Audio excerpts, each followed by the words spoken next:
Hello everyone, আমি তিয়াশা চলে এসেছি একটা মিনি ব্লগ নিয়ে। আর এটা হচ্ছে আমার জন্মদিনের দিন। আর এই যে দেখছো, ওর নামের স্পেলিংটা না ভুল ছিল, যে কারণে সবাই মিলে ঠিক করতে লেগেছিলো। যাই হোক, ওই জন্মদিনের দিন রাত 12টার সময় দাদা, বৌদি আর একটা পুচকে, মানে তিনজনে মিলে এসেছিলো জন্মদিন সেলিব্রেট করার জন্য। আর পরের দিন এটা হচ্ছে আমাদের বাড়িতে পুজো ছিল সেই দিন, যে ওই ভিডিওগুলো খুব শীঘ্রই আপনাদের সামনে চলে আসবে। আর এই কেকটা না এগলেস কেক ছিল, যেটা আমার ভাইয়ের বন্ধুরা সবাই মিলে আমার জন্য নিয়েছে স্পেশালি, যে দিদিকে কেক কাটাবো, এই সারপ্রাইজটা দেবো। যাই হোক, আমি ভীষণ খুশি হয়েছি। তো কেক খাওয়া নিয়ে চলছিল যে কাকে আগে কেকটা খাওয়াবো, বাট তারপরে হঠাৎ করে মাথায় এলো যে আগে ঠাকুরকে দেবো, যেহেতু এগলেস কেক রয়েছে, আগে ঠাকুরকে দেবো ঠাকুরের সামনে, তারপরে সবাই মিলে খাওয়া হবে। যাই হোক, আমি দাঁড়িয়েছিলাম কেকটা নিয়ে, ভাইকে বললাম যে তুই একটা প্লেট নিয়ে আয়, আমি সেখানে দিই, মাকে আগে উৎসর্গ করি।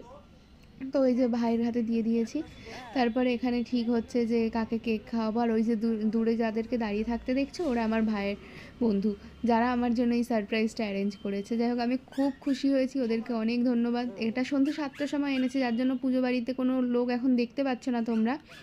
আর খুব তাড়াতাড়ি দেখাবো। আর এই যে তারপরে কিছু টুকটুক করে ফটো তুলে নেওয়া হয়েছে। আর পুজোর মধ্যে তো ভিডিও করাও পসিবল হয়নি, যতটুকু পেরেছি তোমাদের সামনে তুলে ধরলাম। পরে আরও ভিডিও আসবে। টাটা।